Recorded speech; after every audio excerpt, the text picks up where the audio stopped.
Welcome everyone to the event Local Going European, the event with which we are going to highlight and celebrate 30 years of media sub-program. So ever since 1991, Europe, the European Commission and the European Parliament has been investing in the European audiovisual industry. And it is my honor and pleasure to promote the program and celebrate 30 years and especially Croatian local stories here live in Split, but also in this hybrid moment online. Creative Europe Media for the next period, 21-27, has already launched its calls in June. And even though we experienced certain challenges, so the calls were launched late and there was this post-COVID period, we are happy that both the European Parliament and the European Commission have recognized the importance of launching the program ASAP. As a matter of fact, the whole week here in Split is Cinematheque Zlatna Vrata, Golden Gate, if this is the correct translation. We were actually celebrating the local stories by organizing the workshop, and yesterday we had the final pitching. And Alen, who is the director of the Festival of Mediteran Film Split, and Tamara, producer, together with me, we were trying to help emerging talent, young filmmakers to find their way how to tell the story and prepare themselves for the European markets. So, today I'm not doing it alone, presenting the local stories. I would like to welcome Maria-Silvia Gatta. So she's joining us from Brussels, from her studio, home studio. She's a representative of the European Commission and really helping via DigiConnect for all our concerns, calls, and she's on our side. Then we also have Christopher Peter Marcich, the CEO of the Croatian Audiovisual Film Center, the main person for the Croatian film industry in Croatia.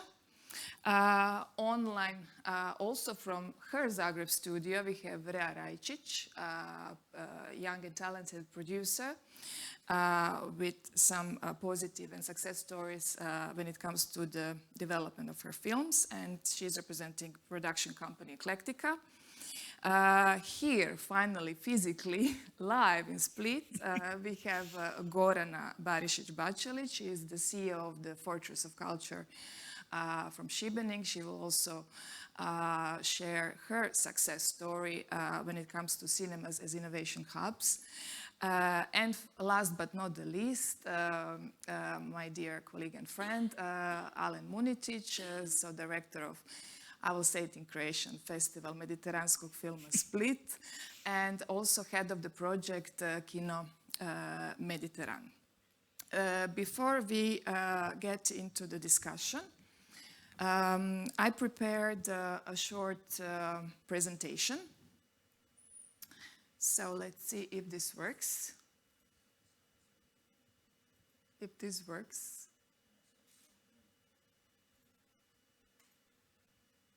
It's a bit stuck. But anyway, so I will start. So from 2014 to 2020.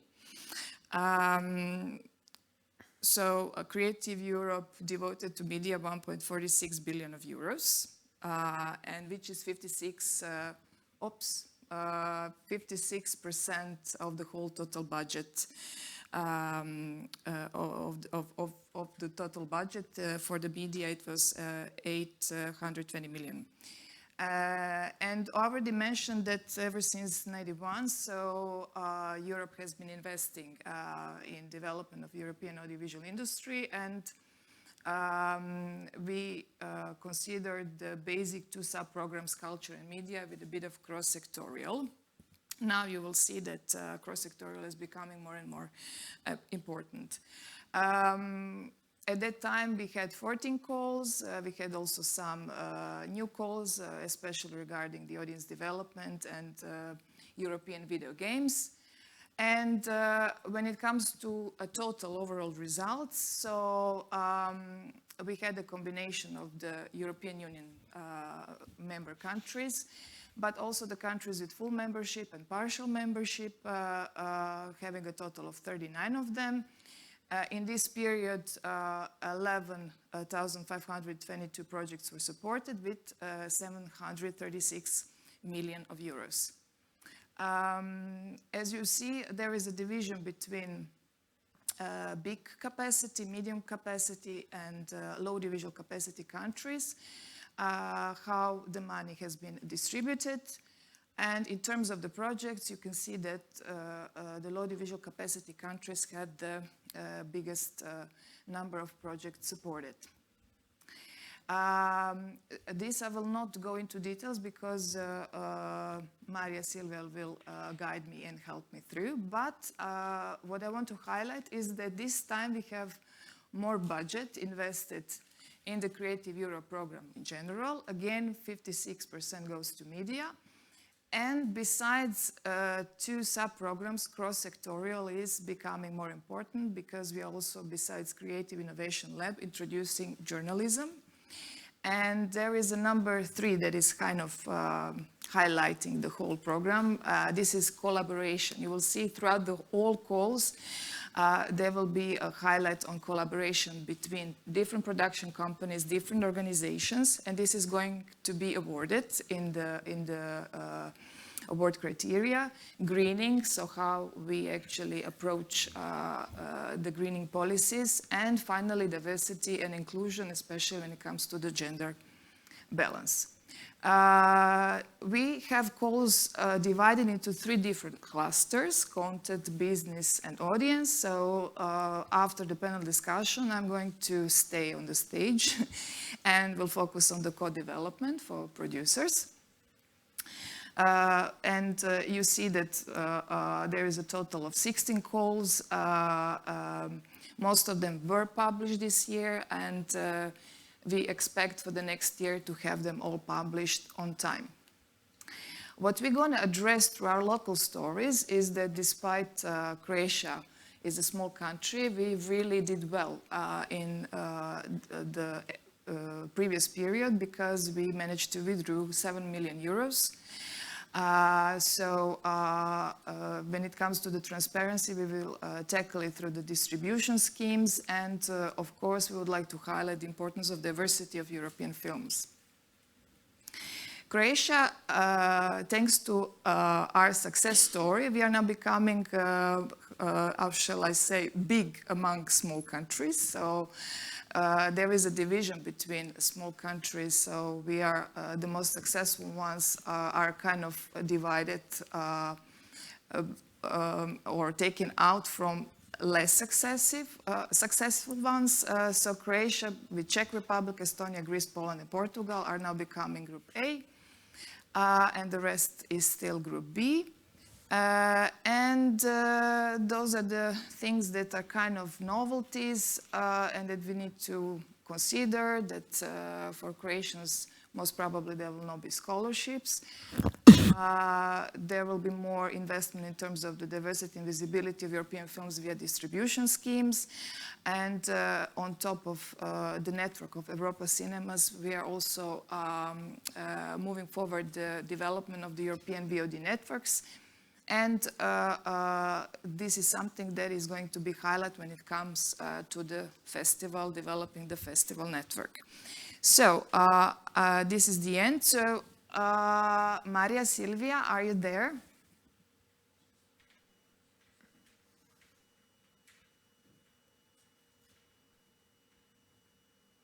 Hello, Brussels.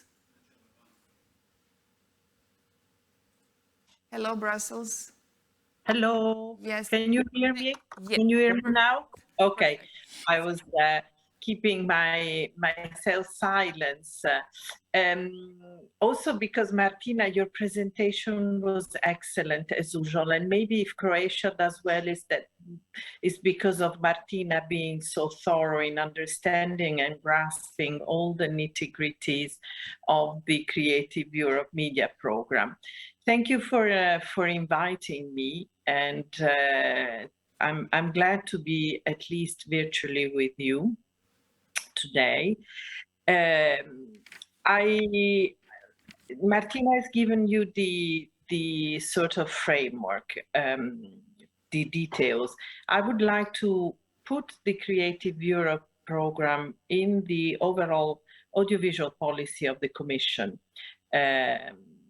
In this post-COVID area, the audiovisual sector has been recognized as one of the important sectors for the recovery of the European economy. And clearly, this is the recognition of how the sector not only embodies and represent European culture, but also has an important role in our economic recovery and in our overall economic performance. The audiovisual policy of the Commission is now has a threefolded approach. The first one is clearly a regulatory approach with the AVMS directive, with the copyright directive, and the digital market regulation. Why a regulatory framework? Because we have the emergence of such strong players at global level that we feel that our European companies and our European professionals are being threatened in a way in terms of securing their sustainability, their financial viability, and and making full exploitation of their potential, economic potential, but also creative potential. So that part is very important, regulating the way platforms deal with the creators, regulating how platforms operate in Europe. This is at macro level an important part of the audiovisual policy. Commissioner Breton has presented his roadmap for the audiovisual sector in the Media Action Plan. And the Media Action Plan presented in December 2020 provides an attempt of a strategy for the next years. Again, it is presented after the COVID crisis with the clear intention of making the sector more resilient and more competitive.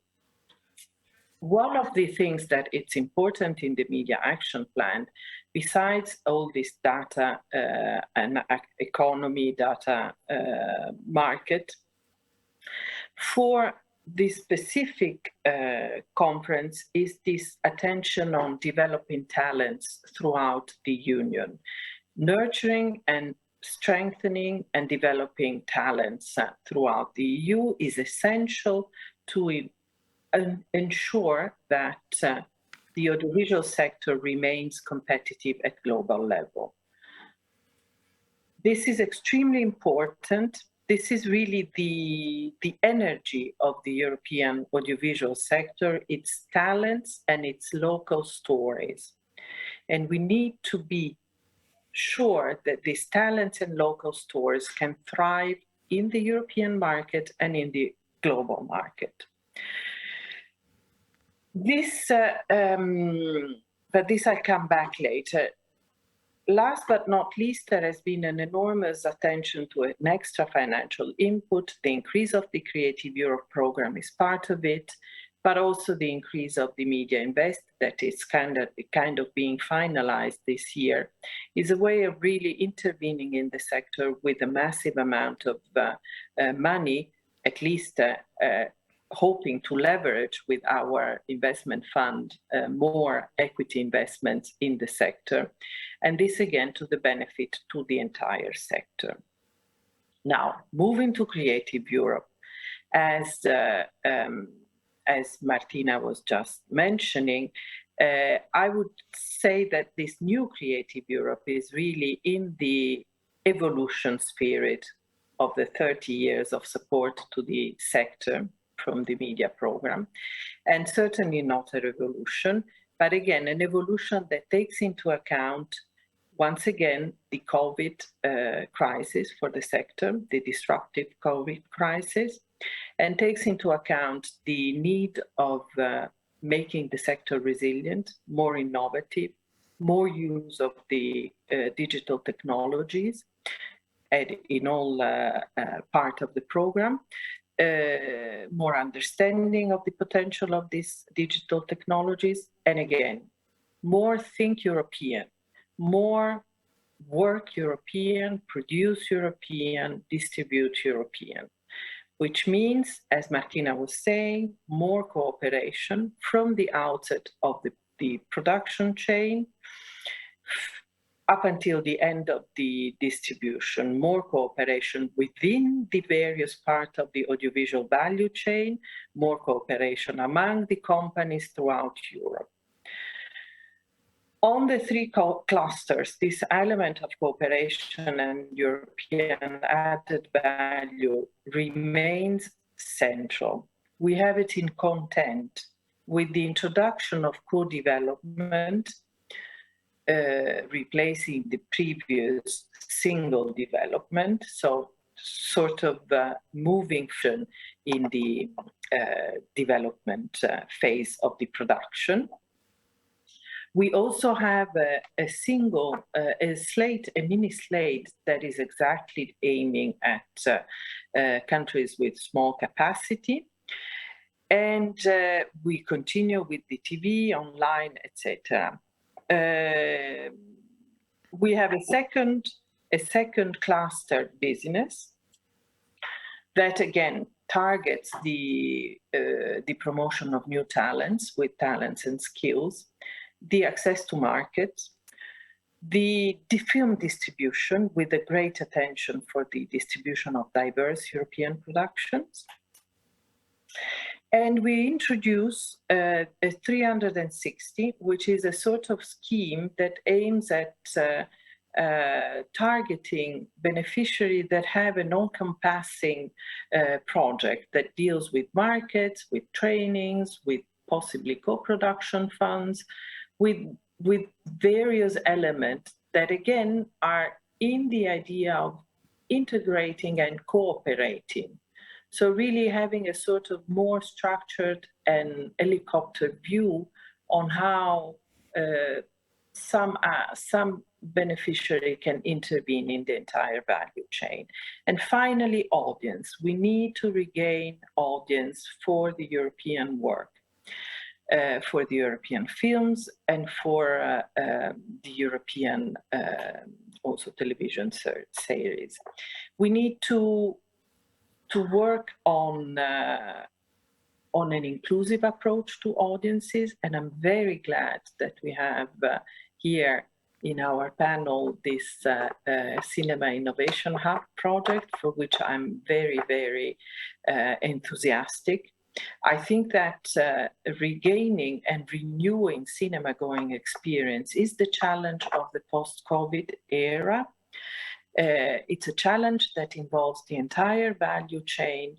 It's a renewal that we need to provide, both in terms of ensuring that young audiences will be still going to the cinema for the next 20 years, will be still watching the audiovisual productions of Europe, and will be making cinemas as a social and cultural activity central to the European values.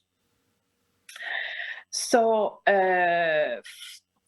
film education will continue with the spirit of really educating the audiences to the peculiarity of the European and the diversity of the European audiovisual and cinematic languages. Of course, we're going to continue supporting Arte. We have introduced two horizontal priorities. The first one is the greening of the industry. We're moving ahead quite fast, and this is also a priority included in the media action plan. It's part of the broader priority of the Commission, the Green Deal, the work that von der Leyen has really put together to really make a European frontrunner in the CO2 neutrality roadmap. From the audiovisual side, we are working at harmonizing the various CO2 calculators that have been proliferating among various member states. It is a positive development that we want to encourage. We're not going to be normative. We're not going to ask for one CO2 calculator. We would like to create a platform of understanding among the various systems that the audiovisual sector already put in place to encourage and incentivize and facilitate the use of CO2 calculator for production. In a second stage, we're also moving to the CO2 footprint for distribution and dissemination. This is more complicated, and we are now working with the audiovisual stakeholders to really seek ways of having a fully fledged CO2 reduction policy throughout the whole audiovisual value chain. We have included this in the first year in the 2021 work program, and we're eager to see how the beneficiaries have taken this priority of greening on board. So our monitoring exercise on this first year applications will be very, very interesting and will give us a good path to follow for the next years. The same goes for the second horizontal priority, which is the diversity and inclusion priority, also part of a general approach, the equality strategy of the Commission von der Leyen policy agenda. This horizontal priority of diversity we have introduced, again, not as a normative, but as an incentive. We want to stimulate, we do not want to force any choice or any strategy in the sector. We want the sector to bring up their own strategy, but to have diversity and inclusion at the core of their business practices. We think that if the companies have a strategy for ensuring diversity and inclusion, we will ultimately reach also a production that takes into account the diversity of voices within the European creative sector and takes into account the need of including parts of the society that are less represented in the audiovisual sector. Again, this year, 2021 is the first year. We're very much looking forward, and we've seen already in the first evaluation quite some progress in this, in the implementation of this diversity and inclusion strategy. So we're quite optimistic, but we will share the result, of course, with all the stakeholders as soon as we have some good elements. We started late in 21.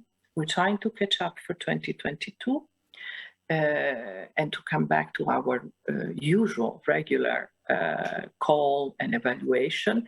That was already quite long, but you understand that the success of the program is also impinging on the efficiency, because we have a huge amount of applications that you can easily imagine. Now we're aiming at presenting the work program 2022 in November.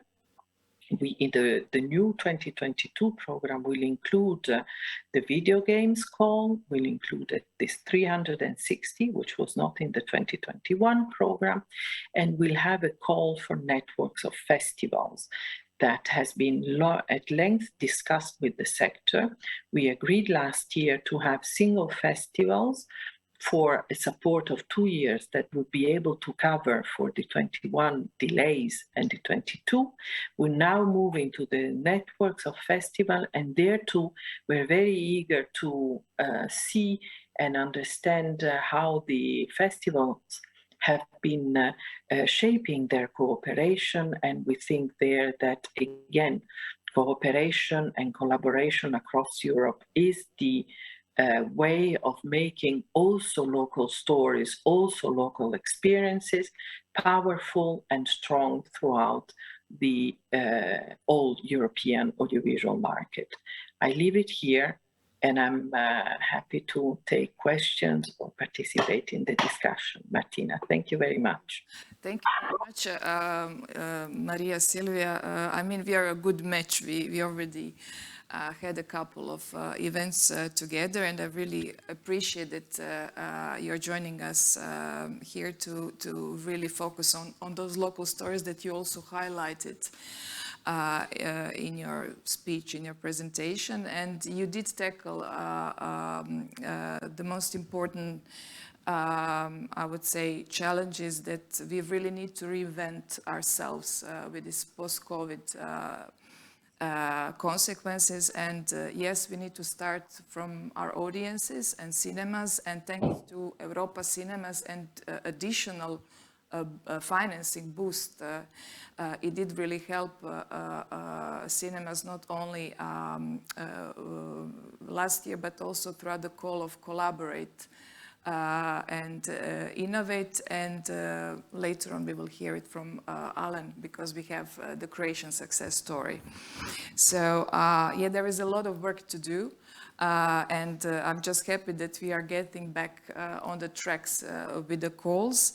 And I bet that also Croatian potential applicants will be very eager to see how you envisage this media 360, because this is also some kind of combo, and you're highlighting the emerging talent that we all need to now kind of put attention to.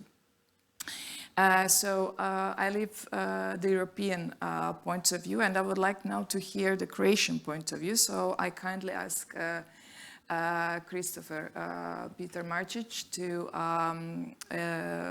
share with us how we helped Croatian film professionals in terms of COVID crisis.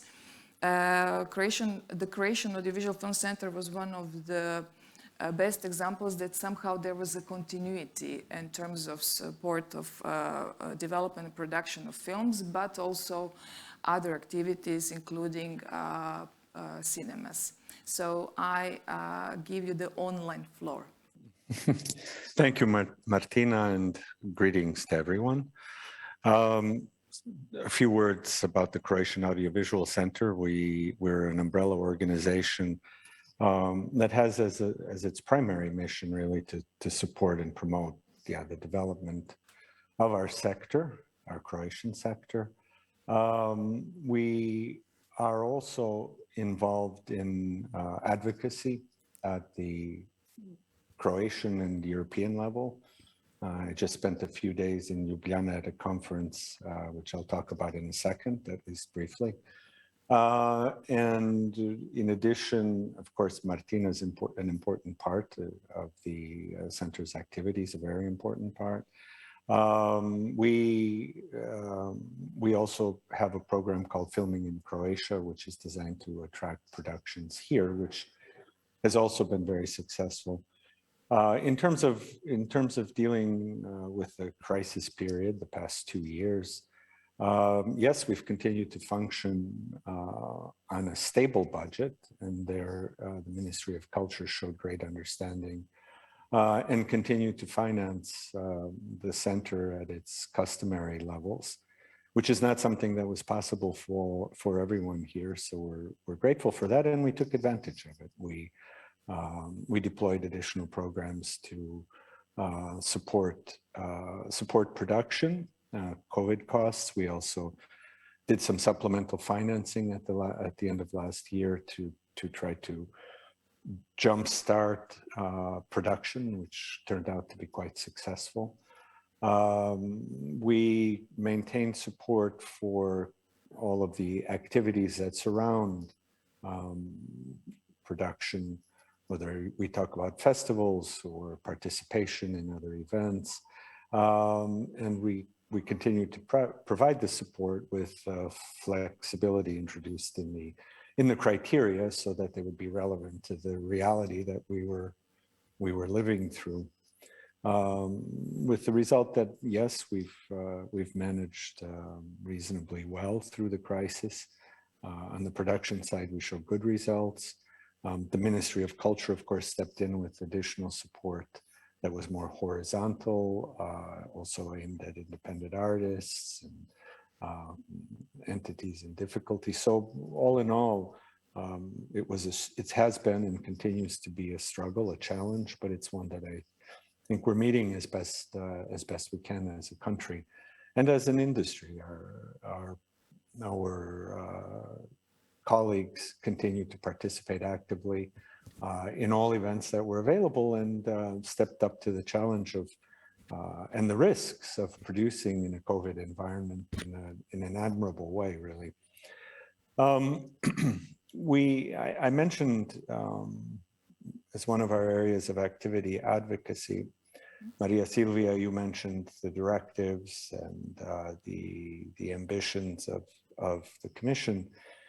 I think that in some ways the current legislative framework in Brussels falls short of the hopes that we had on the cultural diversity front. I think the Audiovisual Media Services Directive is not up to the challenge, and I said so openly at a conference. Your own director was there, as were other officials from the Commission, member states, and colleagues from other countries. It falls short, I think, in particular on the cultural diversity front. I think it's a directive that enables major platforms to operate freely across Europe with pan-European services. But smaller countries get lost in the mix. There aren't enough incentives for the platforms. The quota levels are too low. The negotiating power of smaller countries vis-a-vis big platforms obviously isn't the same as the negotiating power of a France, for example. So, what France can achieve in negotiating with Netflix is something we can only dream about, unfortunately, and it has really to do with the size of the country and the disadvantageous negotiating position we're in. I did advocate that the Digital Markets Act that you referred to should include on-demand platforms and not just video sharing platforms. I made the case that cultural diversity is indeed jeopardized now, and that big streamers function as de facto gatekeepers. I think it was your own director who made the point that two big streamers in Europe account for 70% of the market, which is market dominance by almost any standard. They happen to belong to a common family. They're vertically integrated, huge market capitalizations. They impose their conditions on those who do business with them. And in that sense, I think there's a potential distortion that we certainly feel. They demand pan-European rights, and producers, especially from smaller countries, have no choice, basically. It's take it or leave it, which is a problem. They're very successful, that's undeniable. But left to their own devices, they're going to continue to behave that way towards small producers. And so the Digital Markets Act is a real opportunity that I hope will be expanded to address also as a checkpoint on the behavior of these streamers. I think, in terms of if it's important to move now. Waiting for updates of the Audiovisual Media Services Directive is a long process. It'll be years in the making. So in any event, that was an interesting discussion in Ljubljana. It was a Slovenian presidency conference. And I hope it was useful to the Commission as well, although I don't think all of my messages were well received there. Chris, may I ask you, when it comes to collaboration, is it possible to highlight the call, minority co-productions. The Croatian Audiovisual Film Center is investing. Yeah, so I mean, minority co-productions is, I think, an important aspect of our activities and something that we need to emphasize even more in the future. We allocate about €1 million to co-production, minority co-productions out of our annual budget. Those, of course, include feature films, but also other areas of activity. We do support modestly distribution of minority co-productions. We support short animated co-productions, even short experimental films. So and of course short films through the minority co-production program. And we are open. Our system is open to applications for minority co-production support, and it's I think it's working well within the limits of the resources that we have. So yeah, that's kind of a very short overview of the minority co-production scheme that we run. It is very active, very much in demand, I have to say. And I think is producing some admirable results in terms of the films that are supported. We see those films appearing in international European festivals, getting recognition. So we're proud of that, and our producers are very active. So that's a summary of that, Martina. And if I may add, this is something that is going to be highlighted also when it comes to the co-development call within the media sub-program. So thank you highlighting the co-development. I would like to introduce Rea Rajčić from Eclectica. So she actually comes from Split, but she's based in Zagreb, and she also can share with us her success story from the last single development call in 2020. And what I'm curious, so for example, in the new co-development call, each producer can get a maximum of 60,000 euros. So basically the application is made that a minimum of 2 production companies need to apply for one single project, so which was not the case last year for you. But despite that, since you are a young production company, you somehow needed to collaborate even through the application process, so basically applied through a different application company, and at the same time having a young first-time director developing his own film. So maybe we hear your thoughts. Was it for you stressful experience, or how did actually media help you to find additional funds in strengthening your local story? Yeah, thank you, Martina. Hello, everybody. Nice to be here with you, or at least in this digital version. I'm so sorry for not being in Split right now. Actually, Martina, you're constantly repeating this term of succession when it comes to getting the funds for the development of our project. But that's actually not the first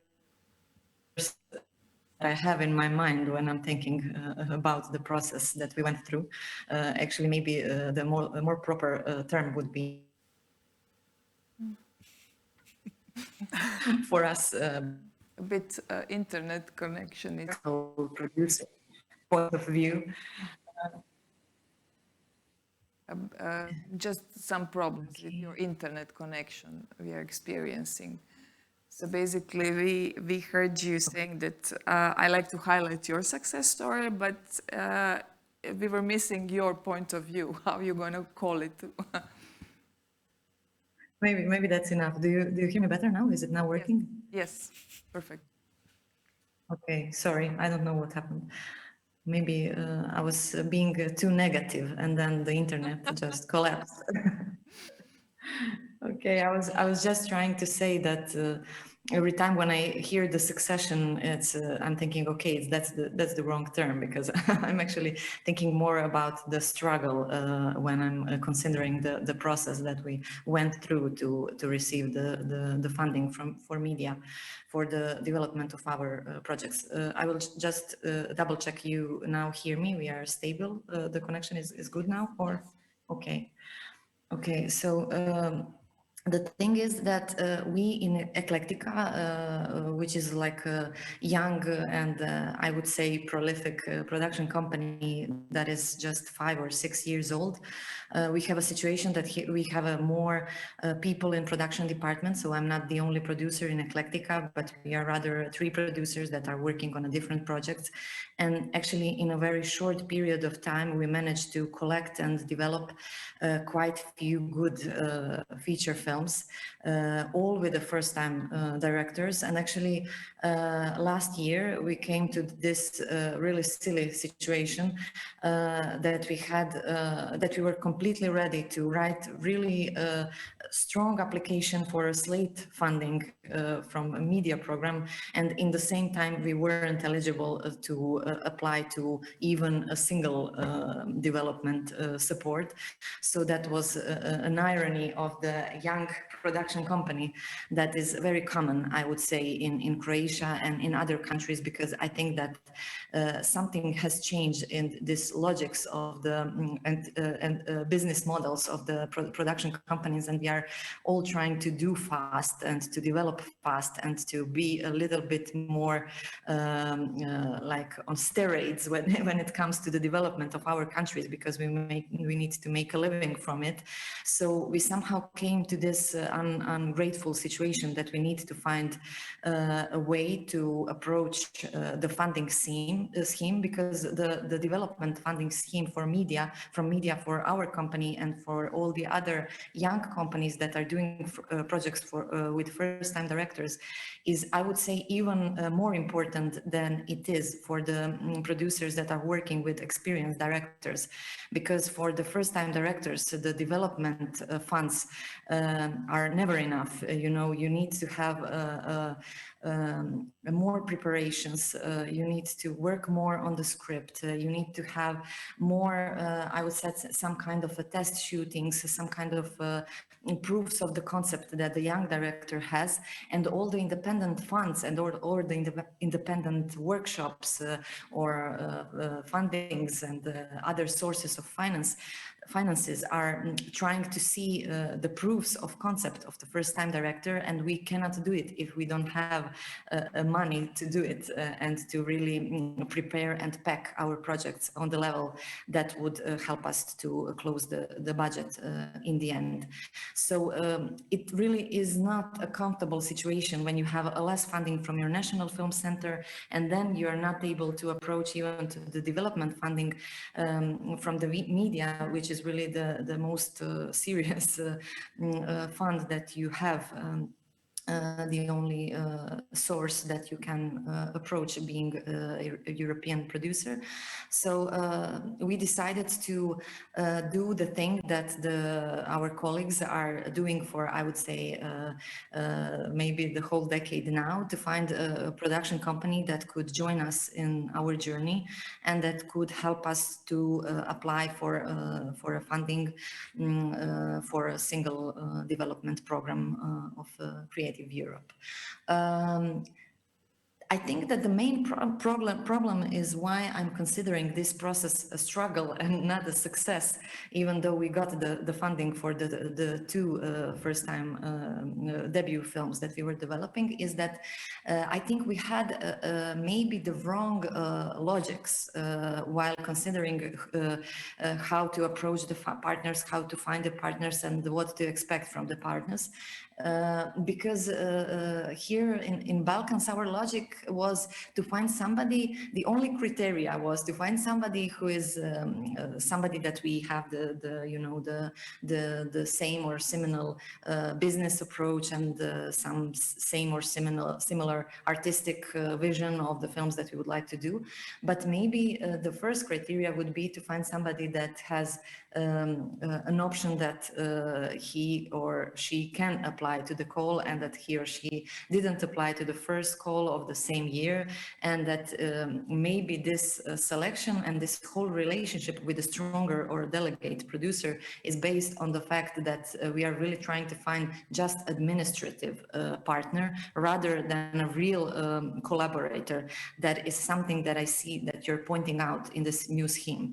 So I really think that we were lucky because we really found strong and good partners that are our really good colleagues and friends, and that have helped us to get the funding. But at the same time, I think that our collaboration was more administrative collaboration and not a real co-production development collaboration that is something that could really help our project in the end. So I'm really looking forward to this new scheme where media is going to direct us in this new direction, where we are going to really need to find the partners in international production companies, and this collaboration won't be just on paper, but it could really bring something new, some new layer or spirit, European spirit in our projects, and that could really bring to a sincerely strong collaboration and co-production in the end. Because the thing what we did with our two projects last year is that basically we did some kind of collaboration that was made mostly to get the support, to spend the support of Creative Europe on really nice things that we did for the development of the project. But our paths have then just split, and actually we are not considering to continue working together on that project in real life, because since we are on such a small territory, everybody has so much on their plate, and it's just not possible to invest in other people's projects. Everybody's fighting their own battles. So that's basically why I think that this story that we had did great for the projects that we successfully developed through the single development program. But I think that this new scheme is really something that we could benefit of more in the true creative collaboration on the development of our project, and that could really bring our projects closer to the wider European audience. And that is something why we are really trying to get to be a part of this Creative Europe world.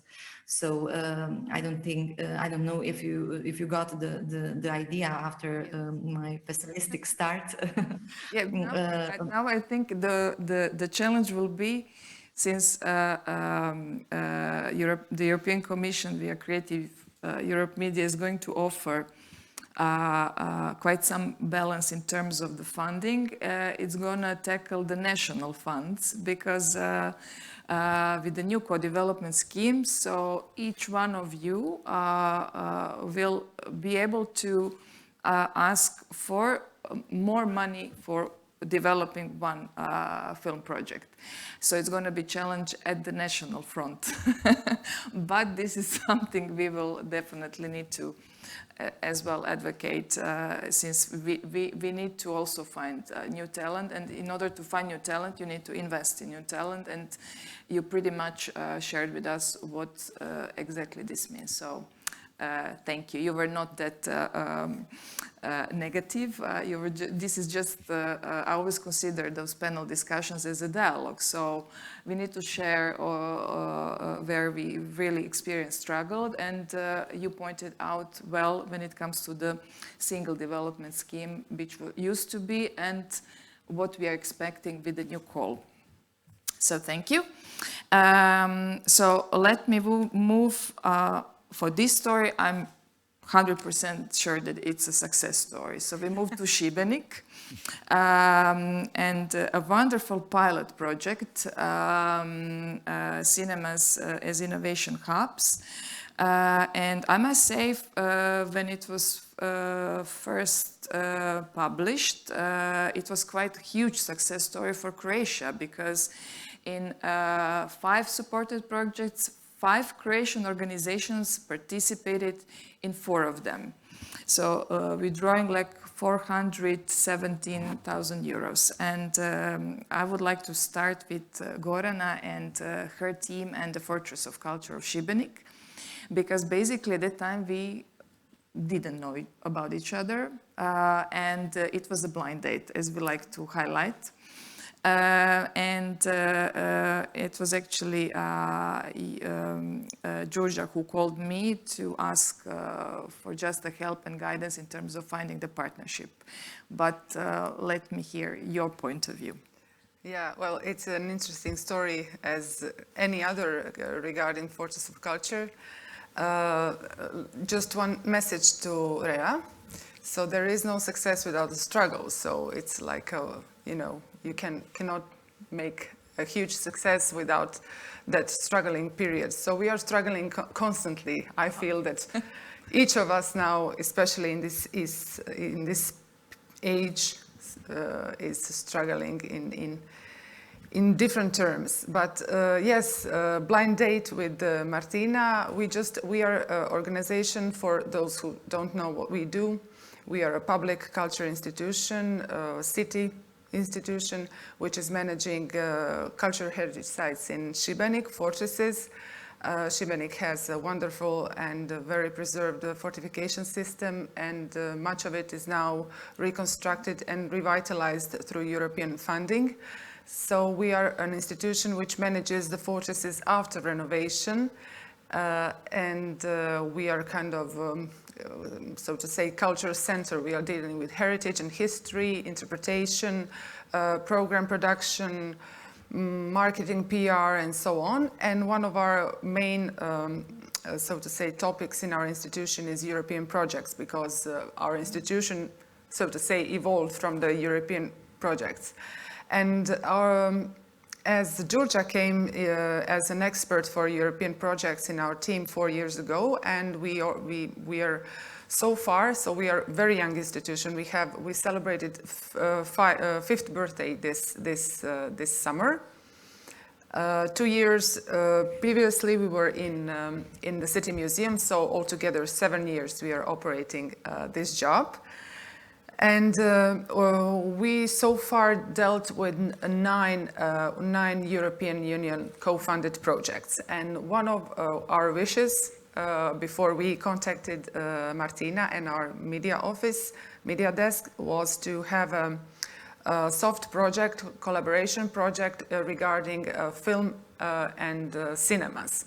Because Šibenik has a very specific situation, had a specific situation, that it was a city that without any cinema for years, and for I think almost 20 years the only cinema was multiplex cinema in the suburb, in the shopping center in the suburb of the city. And what we experienced, and as our fortresses are really like open air spaces for organization of different events, concerts, workshops. We had movie nights we started at St. Michael's hosting Motovun Film Festival in 2015, and then we continue to have each year summer open air cinema on our other fortress. And so kind of that connection with movies, and we are not a cinema, but on the other hand, we knew that we will soon finish the project of reconstruction and renovation of a former cinema in the city, and that place will be the first art cinema after almost 2 decades in Šibenik, and we will be managing it. So it was our wish to connect with the people who are in audiovisual industry, who are in cinema screenings, with other cinemas, with other professionals, and we wanted to be a part of some project and to learn something from them and to implement that in our future cinema. So I'm talking about House of Art Arsen. So we are now in some sort of a historical cinema as well for the split, but Šibenik had this Odeon cinema. But this renovation is not reconstruction in this, so to say, regular sense that we are having the fixed seats and it's only cinema. It's now, so former Odeon is now House of Arts Arsen, dedicated to one of our most renowned artists in Croatia, generally originally born in Šibenik, and that is a mixed art venue, so it can be a place for concerts, for movies, for exhibitions, for workshops, debates, and so on, conferences. So it's kind of just an indoor space of what we are doing so far on the fortresses, and it opened in June. Can I interrupt you? Maybe can we just have a look at one of the videos, maybe? Yes, I'm sorry. Yes, of course, it's a modularni podvideo. Well, it's a specific. I'm sorry that I didn't prepare. We are now producing a couple of promotional videos for the House of Arts Arsen. But this will show you just why that space is a special one. We really wanted to have a multifunctional space in 100%, and our colleague from the technical production wanted to put inside air stage. It's called air stage. So the floor is lifting up and down in different segments, and you can have, for example, in the morning, one setup of the hall, and in 2 hours or 15 minutes, something completely different. So.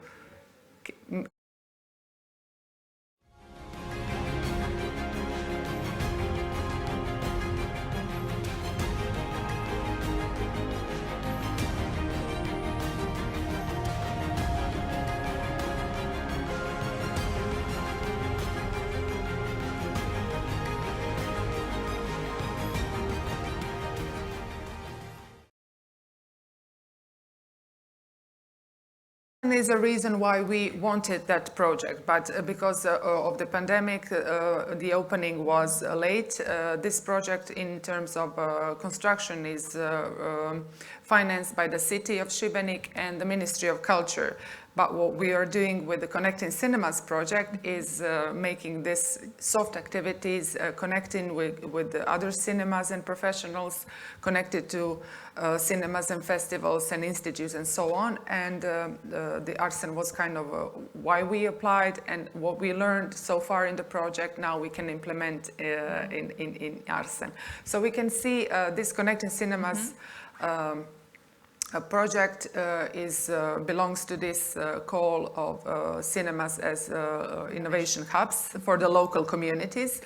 The real title was Connecting Cinemas in Rural Areas, which is kind of hard to accept here because rural areas in Croatia are not cities of 30,000+ people, but in terms of European Union, those are small towns and are considered as some sort of rural areas.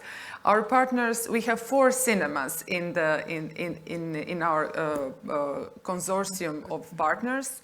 Our lead partner is Neue Kammerspiele. It's a private cinema, privately owned cinema in Kleinmachau, which is a suburb of Berlin. And there's, of course, the only cinema in that small town, and so very interesting crew. I will just say, what really impressed me, that during this period of pandemic, when they were closed and there were no screenings and anything else, they turned themselves into COVID testing station, and that is how they earned money during the lockdown. I think that someone was joking when they told me like that Caro, who owns that cinema, when she said, because we have really regular online meetings each week, all of the partners, and talking about the current situation and so on. And she said, oh yes, we opened the COVID testing station in the cinema. I was like, is that possible to do? But their bureaucracy is not, so it's very flexible. And she just, find the people, the doctors and so on, and they just were one day a cinema, the other day, so very interesting partners we have. We have this partner from Romania, from the city of Ruzhnov, which is also a historical place and very touristically known town in Romania. They have their cinema, and we have the private cinema as well from one small town called Veria, close to Thessaloniki in Greece. So 4 cinemas, but we have joining partners like institutes who are dealing with applied sciences from Bremen and from Amsterdam. We have the NGO Public Art Lab, who is doing multimedia interventions and interactive installations in the urban areas. So very interesting diverse, actually. Yeah, and we can see this short, this is just a trailer, and it's not highly produced, for the Connecting Cinemas project.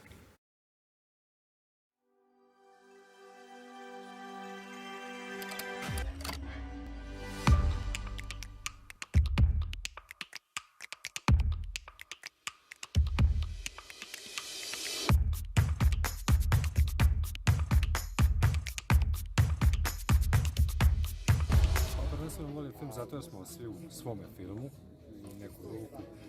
Isto tako volim film jer omogućuje da se skupa družimo, svi skupa, znači prijatelji i obitelj, isto tako.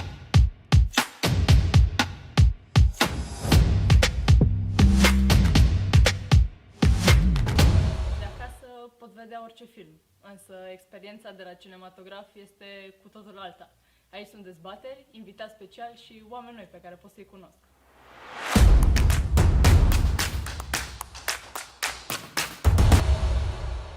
Μας αρέσει πάρα πολύ ότι η οθόνη είναι μεγάλη, με ωραίες αναλύσεις, ωραίο ήχο και ειδικά στο θερινό εδώ πέρα σε αυτό το σινεμά μας αρέσει πάρα πολύ το περιβάλλον.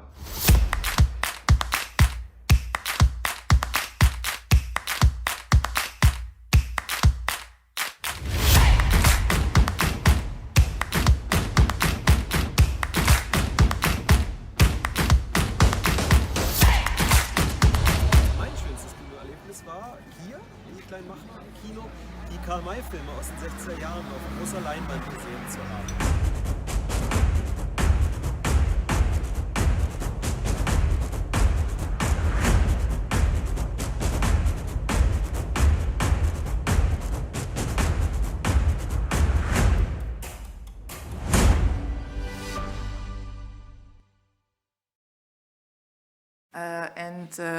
Regarding the project, is it, are you still collaborating, or? Yes, the project is still ongoing.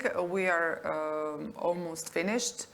It finishes by the end of this year, but why we are so, very, how to say, passionate about European Union project, because now we have 3 ongoing projects, and we have around 20 different partners from I don't know, 15 countries, because we are here in this media project, and all thanks to you, because you connected us with our main partner. And the good thing, you will be happy to hear this, that Suza Pop from the Public Art Lab and Martin Koppler from the M2C Institute from Bremen called us to be again their partner, and they now applied for another project, which is called People Smart Cities, for the Creative Europe call, which was a month ago. So we are now continuing our partnership. Hopefully we will get the funds. I'm just, hoping as any other partner that it will be a successful application, but we are continuing.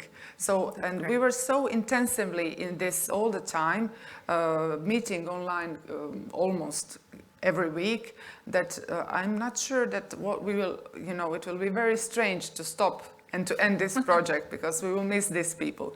And they came to Šibenik, and our team went to Raznov as well, and now the date for the Berlin or Kleinmacho is I think 19th of November, so we managed to meet in person as well, and but everything was turned you know, upside down.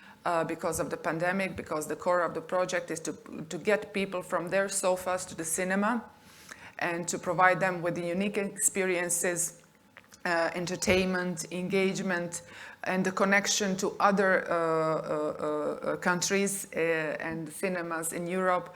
And we did it everything online, but for that period we managed to have 3 live lounges that we called people, and because cinemas were here operating, not in Germany and so on. It was complicated, but we are almost done and very happy that we had the chance and privilege to be the part of this project. If I may read between the lines, this is something that you would like somehow to continue in terms of the pilot projects, cinemas and absolutely, absolutely. This is, you know, when we this, for example, every time it is hard to be for the first time in some type of calls like this one.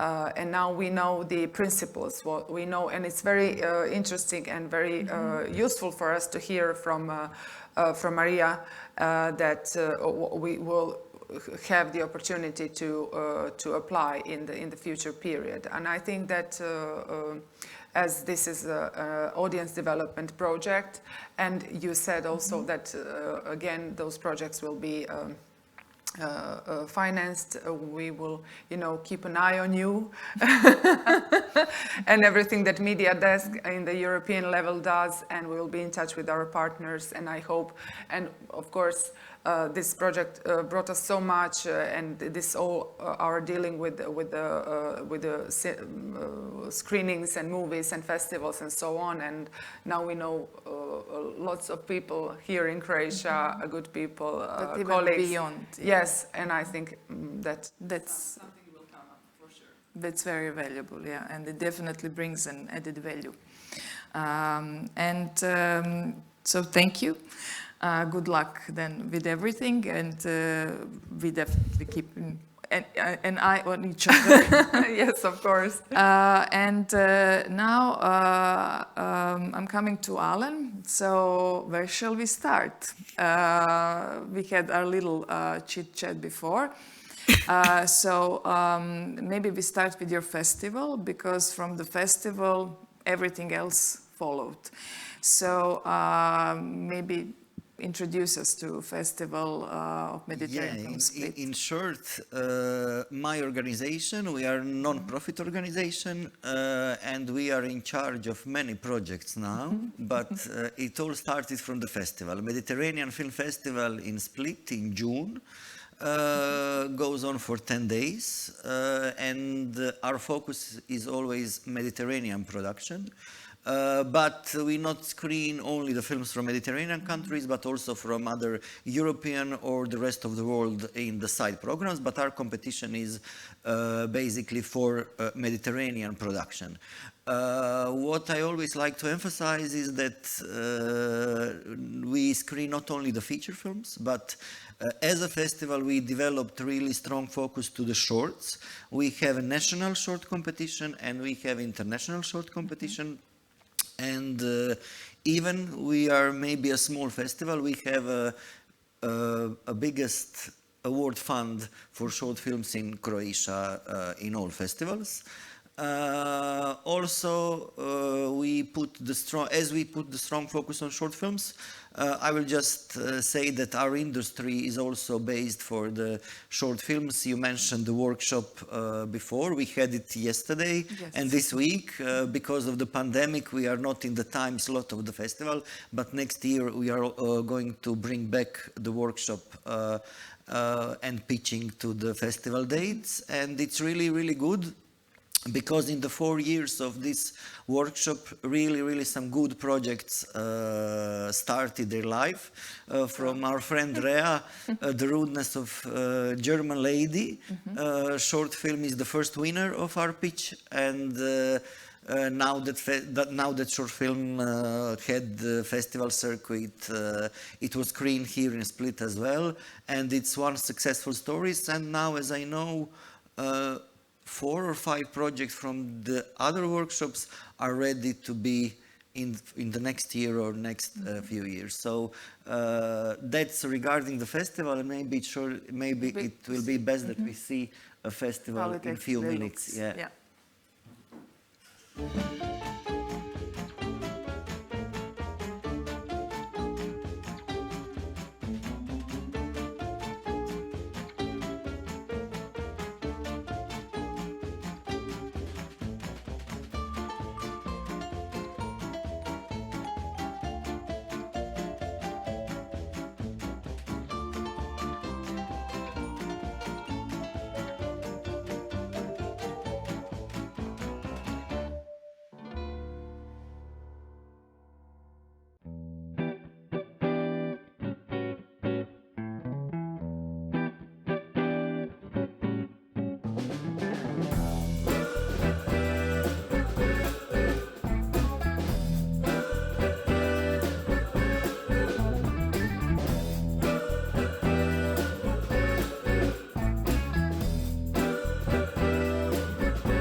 So actually the first video was about Kino Mediteran, and the second one was from the festival.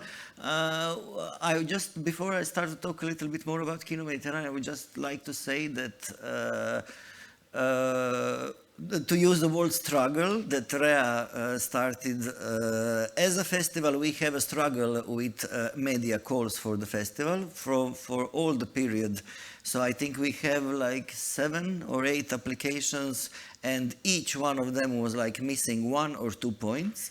So I'm really struggling and hoping now that in the next period we will have support for the festivals, because I think that it would be a huge boost for the festival support like this.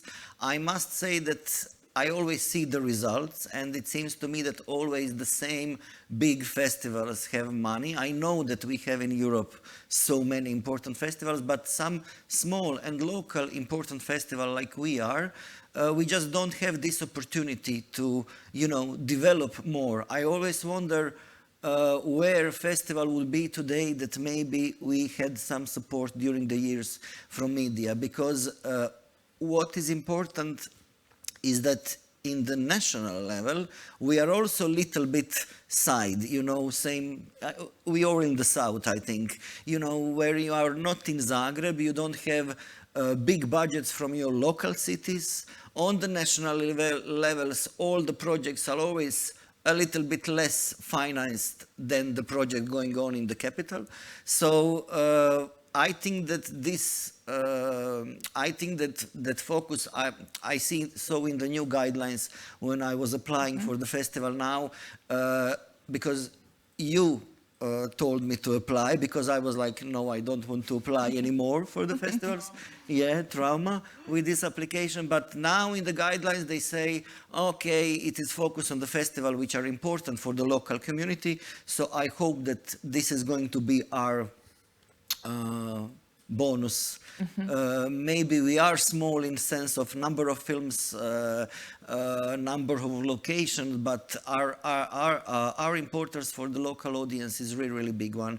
In the 15 years of the festival, we became the most visited cultural event in Split.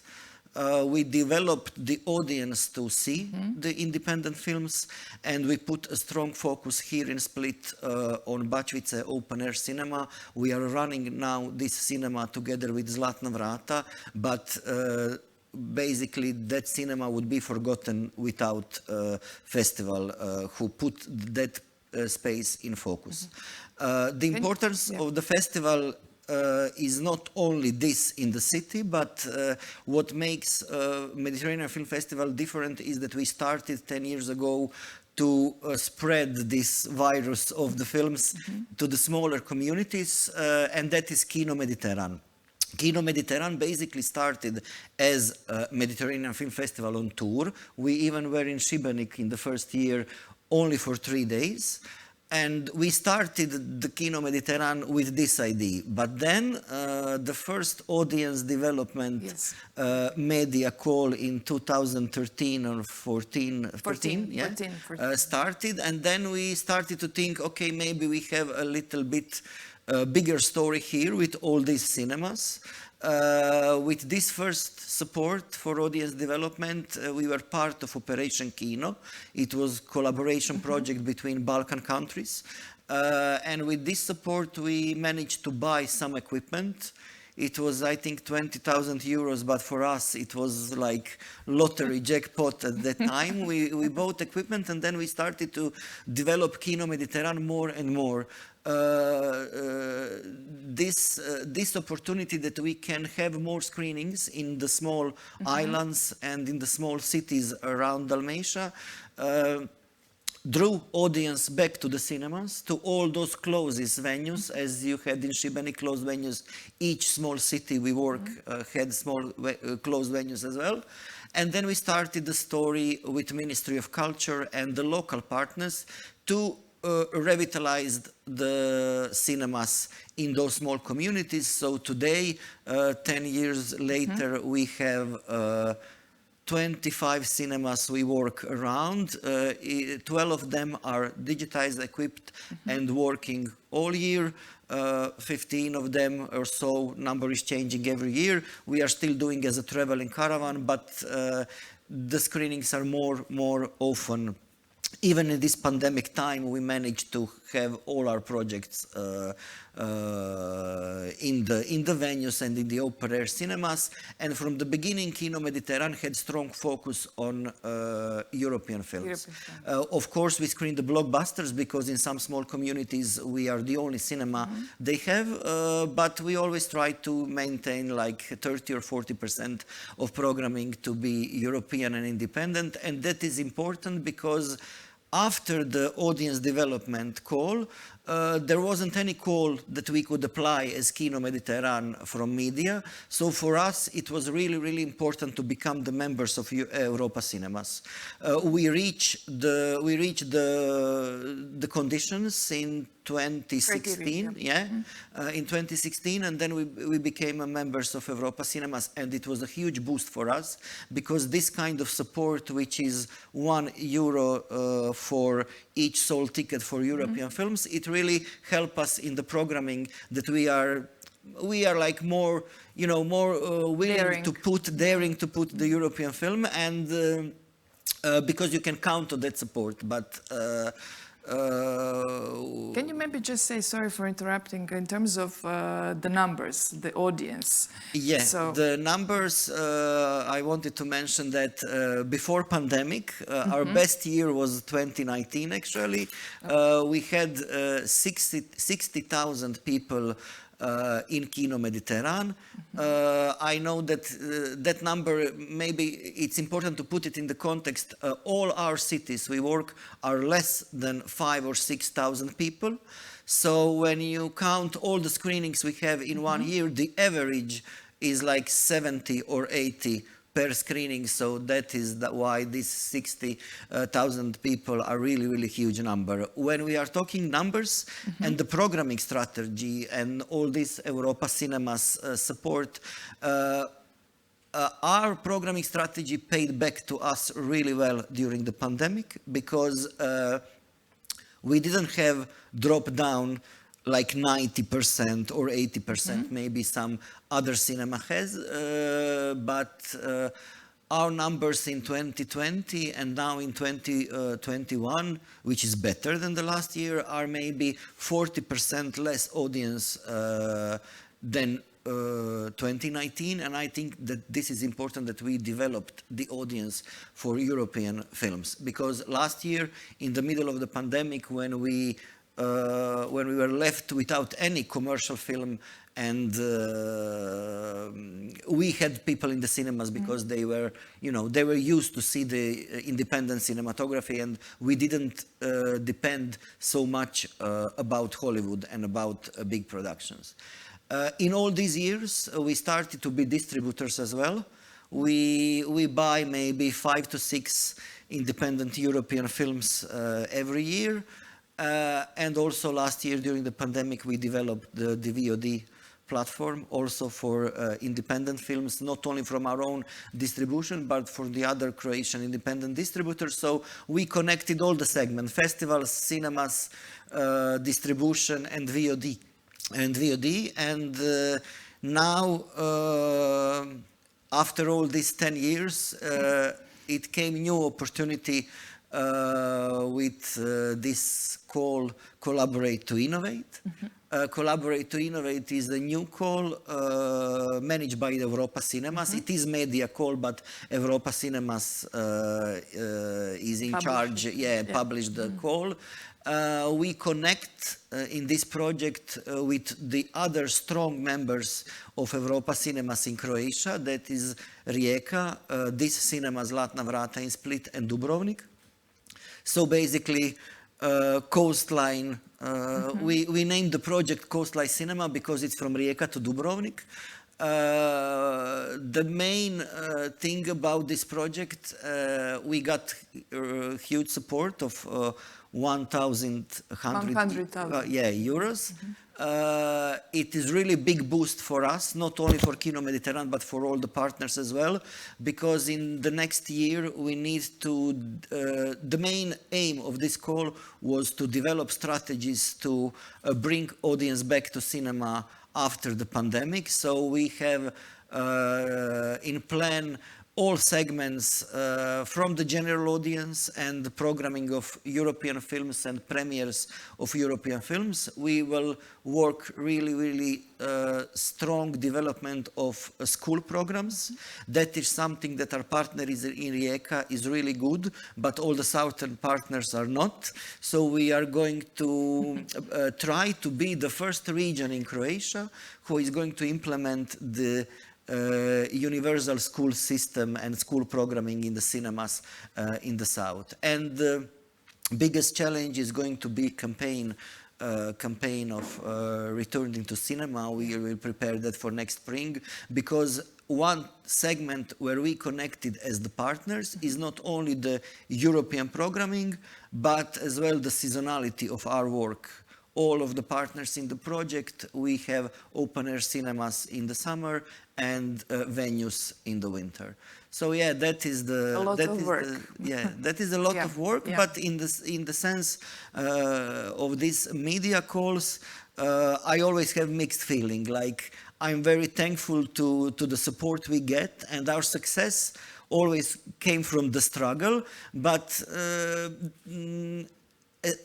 except Europa Cinemas and maybe some part of automatic distribution, there is no continuously support for project like we do. It's always from one call to another.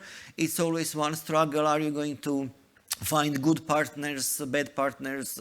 Are you going to be available, eligible to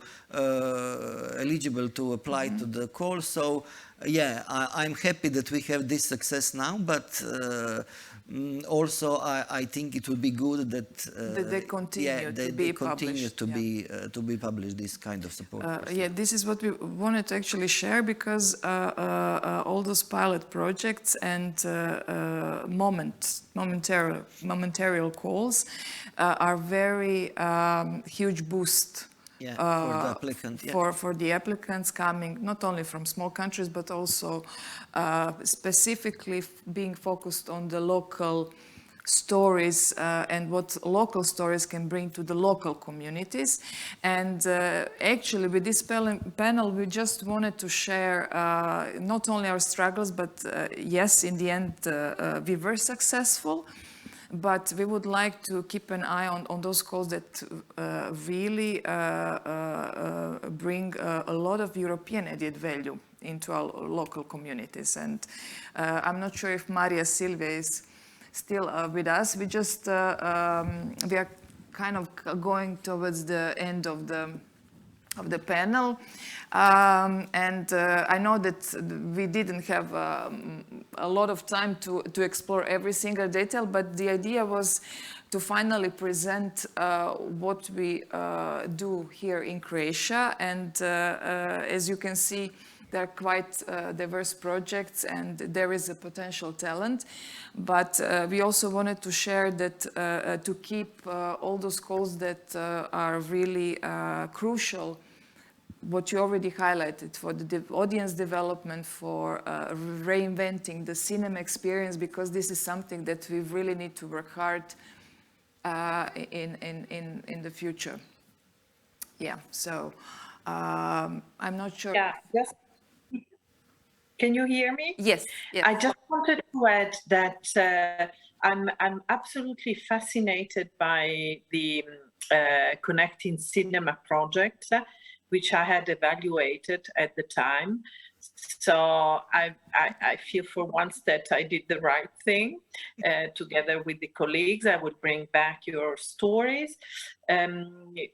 The pilot projects normally are a way of experimenting new ways of supporting the sector. And these specific cinemas innovation hubs that I think it was a very successful pilot project, has been incorporated to the Collaborate to Innovate of Europa Cinema. So that is the way that normally you try out with pilot projects and then they become part of the mainstream program. So I'm glad that Kino Mediterranea was part of the Collaborate to Innovate, which really follows a bit the same lines of the Cinema's innovation hubs. To Kino Mediterranea, I would like to say that indeed, perhaps the continuity is exactly Europa Cinema, because as you know, there is a great, I mean, you experienced, unfortunately, the great competition for other calls, but I think that indeed the Europa Cinema support is the structuring support. And again, well, I mean, I think that Europa Cinema remains one of our best intervention in the European audiovisual sector. On the pilot project, on the Connecting Cinema, I think that we're moving towards something new, which is again a broader policy of the Commission, the new European Bauhaus, and one of the that has been presented last week. And one of the aspects we would like, and we're really on a preliminary stage, so it was very interesting for me to listen to this presentation and to your first-hand stories, is that we want to also include cinemas as places, as part of the heritage, as part of the history in the narrative of the new European Bauhaus. And I think that this is exactly this combination of contemporary artistic production, heritage, and social places. I think it's a way of giving a meaning also to what we intend with the new European Bauhaus, also in its element of social inclusion and rediscover of our heritage. So I will keep you posted on this. We're really at the preliminary phase, but I think there is work that we can do there.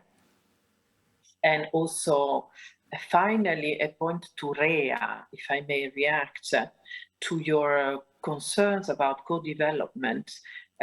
We have listened to the documentary community and to regarding the co-development. We had several meetings, and one of the points raised was exactly this relation between the coordinator and the other production company. I think that we need to work on clarifying misunderstanding that there is not such a thing as one leading company and another following company, that really the idea is to have a sort of even cooperation, because as you say, we need to promote meaningful cooperation and not just ad hoc administrative cooperations in co-development between companies just to be able to secure the co-development support. So this concern, I'll take it home and I keep it home as I'm at home, but I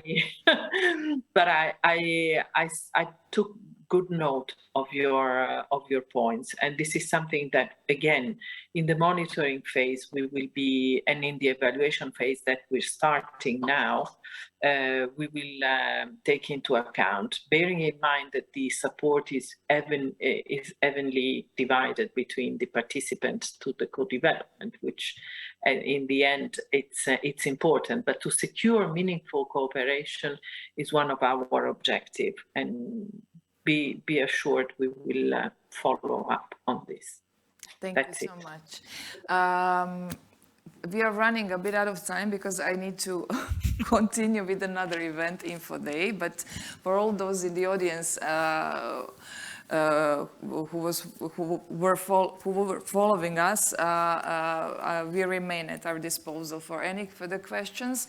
But I would like to thank each and one of you here, so Gorana and Alen for coming, for being in Split, and Gorana coming from Šibenik, but also wonderful speakers, especially Maria-Silvia for taking her time, and I hope next time that you will finally manage to come to Split in Croatia.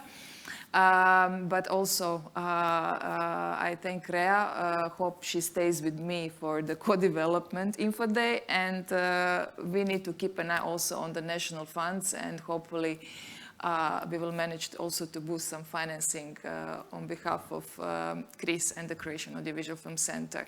So I thank everyone. I would just like to thank you bringing the local stories and small stories to the national and international level, because we from the South always feel that our stories doesn't travel very well, and also Rea, even if she is in Zagreb, her films and her stories are really, really southern one, and here from this region and part of Croatia. So thank you for inviting us. We need to collaborate, so I'm here, you're there, but we are all heading into the same direction for more diverse, more culture Europe. Thank you all, and please just for the end, if you can also share the video with Croatian results. So I'm also into the direction of greening, so I kind of limited publishing of the brochures, but I developed the video, so enjoy the Croatian results. Hopefully we will be as successful as we were with 7 million euros. Thank you all.